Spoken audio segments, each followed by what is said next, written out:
Wow, Delphini. The emo girl we liked in school couldn't alter the timeline with the necklace she stole, much less rope us into helping her. No. Bad move, Scorpius. But in fairness, we audience members were fooled too. There are tons of secrets about Delphini that you probably don't know about, so let's get into it, shall we? Before we begin, subscribe to CBR and ring that bell to become part of our notification squad, so you never miss a video. Without further ado, here are some things you may not have known about Voldemort's daughter, Delphini. I can make bad things happen to people who are mean to me. I can make them hurt.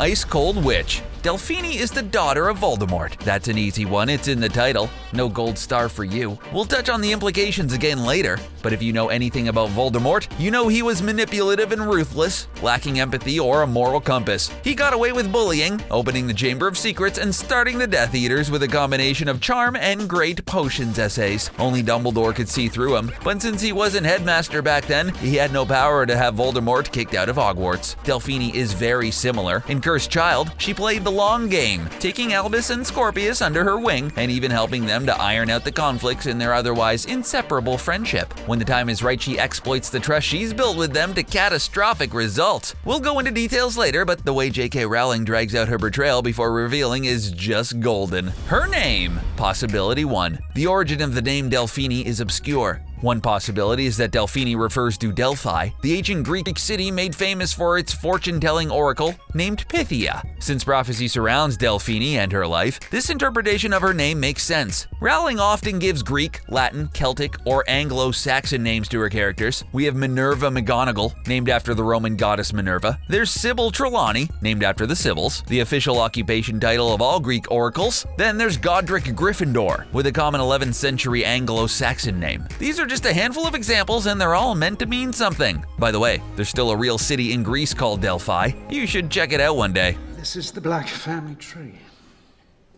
My deranged cousin.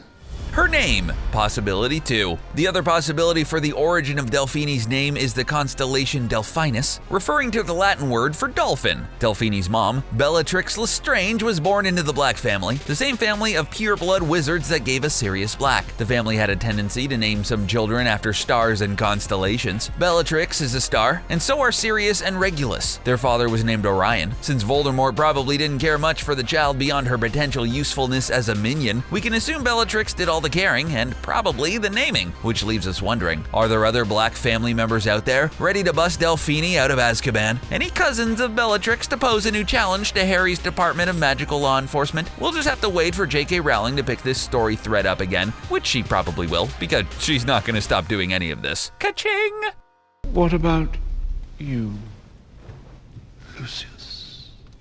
Born in Malfoy Manor, Delphini was the son of Voldemort and Bellatrix Lestrange, a Death Eater and one of the Dark Lord's closest followers. Delphini was born in Malfoy Manor in the mid to late 90s. Perhaps sometime in 1998? That means she may have been crawling around in some other room while Harry, Ron, Hermione, Luna, and Griphook the Goblin were in prison there. Go read Harry Potter and the Deathly Hallows if you haven't already. It's a scene where they're caught with the Sword of Gryffindor, a Horcrux of Voldemort that everyone thinks should be locked away at Bellatrix's vault in Gringotts. The team barely escapes, and later, when Voldemort becomes aware of their intentions to destroy his Horcruxes, he starts killing everyone in sight at the mansion. Clearly, Delphini made it out. Maybe Wormtail babysat Delphini, but Wormtail is lame enough that she probably babysat him.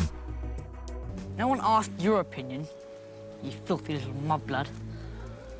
A noble heritage. As Voldemort's daughter, Delphini's ancestry included a line of crazy purebloods named the Gaunts. One such ancestor was Corvinus Gaunt, who lived in the 18th century. Corvinus already knew the exact location of the dreaded Chamber of Secrets before starting Hogwarts, a chamber built by the Gaunt's ancestor, Salazar Slytherin. Voldemort had to find the chamber on his own before he could open it, and blame the ensuing basilisk attack on Rubeus Hagrid. But back to Corvinus. When the school proposed a new plumbing system, Corvinus opposed it, knowing any new construction could reveal the chamber's location. Keep that in mind if your mayor avoids fixing the local sewer. Look into it.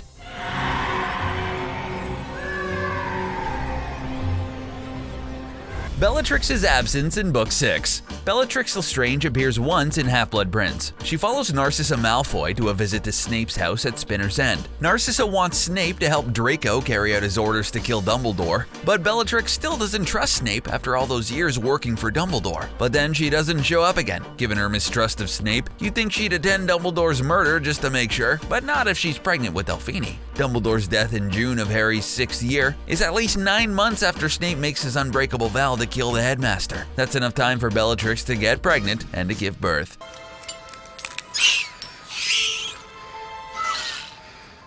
That Augury. Delphini's mascot, her calling card if you will, is a bird called an Augury. Many in the wizarding world believe that when the bird cries, a nearby person is doomed to a sticky end. After her parents' death, Delphini went to live with Euphemia Roll, a cold-hearted witch who only adopted Delphini for money. The Rolls were known as fierce Voldemort supporters, but Euphemia had no idea of Delphini's true pedigree. She had an Augury that cried whenever Delphini walked by. Rowe thought its tears foretold the girl's doom, but according to Gulliver Pokeby, 17th century Magi zoologist, and Audrey's tears only predict rain. But permanent goth-phase Delphini still adopted it as her symbol and tattooed an Augury on her neck. So emo. I can speak to snakes too. Snake power! Delphini is one of only 3 female Parselmouths in the history of magic. The other 2 are Merope Graunt and Gormlaith Gaunt. Merope is Voldemort's mother. Quiet Merope had the magic in her quashed by her abusive father Marvolo. Gormlaith is a different story. A 16th century Irish descendant of Slytherin, she killed her sister Rhinox Sayer and her husband William because they were just too nice to the Muggle neighbors. The thing is, pretty much everyone in the Harry Potter universe who is descended from Slytherin is a Parselmouth. Harry isn't a descendant of Slytherin, but there's a fraction of Voldemort's soul in his forehead to make him a Parselmouth. What a waste. He makes a great Auror, but a terrible summer intern at the reptile zoo. History repeats. Here's a fun fan theory. If Delphini was born in the mid to late 90s, say around June 1997, near the end of Half-Blood Prince, she would have been 1 year old when her parents died at the Battle of Hogwarts on May 2nd, 1998. Incidentally, Harry Potter was 1 year old when Voldemort killed his folks on Halloween 1981. We can only speculate, but this probably creates an eerie resonance of sorts, tying the fates of Harry and Delphini together through the violence wrought by Voldemort. Fathers, am I right? Together we shall cast ourselves into the future. Rudolfs Prophecy. At some point between the Battle of Hogwarts and the year 2020, Rudolfs Lestrange, Bellatrix's actual husband, received a prophecy foretelling Voldemort's eventual return that seems to include a role for Delphini. Did he hear the prophecy from someone else? Did it just come to him, or did he make it up? We don't know for sure, but if Rudolfus was aware of the last time turner, he could have invented a fake prophecy whose conditions could be met by time travel, fine-tuning the universe so that the Dark Lord never died to begin with. Or maybe this was all a cruel joke at Delphini's expense. Perhaps he knew she would lose and end up in Azkaban. His wife did cheat on him with Voldy after all. Greasy. Welcome to Hogwarts. Never went to Hogwarts. Delphini was raised by a neglectful stepmom who adopted her for a price. Well, that same neglectful stepmom, Euphemia Roll, never sent Delphini to Hogwarts. She had very little contact with her children during her youth. She mentions that she had no best friend at age 14, something 14-year-olds Albus and Scorpius really do need to hear while they argue their way through their plan to save Cedric Diggory in the past. That is, after all, their strongest skill, sensing the needs and vulnerabilities in others. For someone deprived of so many opportunities to develop her social skills in her youth, she sure knows how to play people. Must be the Voldemort blood. Malfoy's mom probably knows. If Delphini was born at the Malfoy Manor, it's likely that Narcissa Malfoy, the sister of Bellatrix Lestrange, knew about Delphini. If she had never brought it up in the years between the end of Half-Blood Prince and the events of Cursed Child, it must have been to protect her family's already tarnished reputation. Let's be honest, no one will ever trust the Malfoys again after the Second Wizarding War. Damn Malfoys. Letting Delphini bounce around the wizarding world like a loose bludger guaranteed that she'd have the ability to plot the rebirth of the Dark Lord beyond the prying eyes of the Ministry and Harry Potter in particular. Well, I just didn't think my dad would have wanted his 2 best friends to become killers. Connection to the Marauders. The Marauders were 4 students at Hogwarts who transformed into animals. 3 were animagi, wizards who can choose to take creature form, and 1 just couldn't avoid it. If you read Prisoner of Azkaban, you'll know they consist of Harry's dad, James, who turned into a stag, his friend Sirius Black, who became a huge black dog, Remus Lupin, the werewolf, and Peter Pettigrew, also known as Wormtail, the rat. It turns out Delphini is related to all 4. Her father was descended from Cadmus Peverell, whose brother Ignatus would be the ancestor of the Potter family. She's cousins with Sirius Black and Lupin's aunt-in-law. Finally, Wormtail used his own blood to revive Voldemort. Some of that must have been passed on to her, so it's no wonder she's screwed up. Tricking Cedric's dad. Cedric Diggory may have died in Book 4, Harry Potter and the Goblet of Fire, but his dad Amos lived on. He visited Harry at his house upon hearing that the Ministry of Magic still had one last time turner. Later, in an attempt to correct history themselves, Albus Potter and Scorpius Malfoy escaped the Hogwarts Express to meet Amos at his wizardly nursing home, where Delphini is posing as his doting niece. So the question is, was she using dark magic to manipulate him? And what kind? Most likely the Confundus charm. But since she didn't attend Hogwarts, it could be a novel spell Hermione or Harry wouldn't have learned. I must be the one to kill Harry Potter. Killed a Hogwarts student. She may have caused a lot of trouble with the timeline, and she almost did bring Voldemort back, but the crime they actually locked her away for after Harry's final confrontation with Delphini? The murder of Hogwarts prefect Craig Bowker Jr. It happened during their final attempt to save Cedric. During the final Triwizard task, Delphini had finally revealed her true intentions to bring back Voldy, having restrained Albus and Scorpius and broken their wands. When they later returned to the present-day Quidditch pitch, Craig, who was sent to look for them, appeared just in time to be cursed and killed by Delphini. Poor Craig.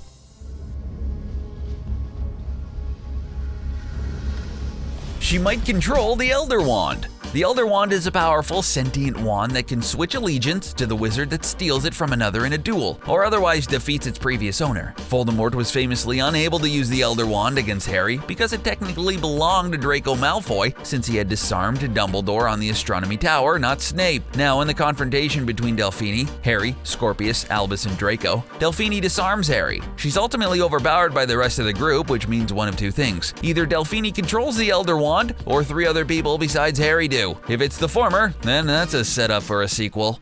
I'm going to go check on the Polyjuice potion.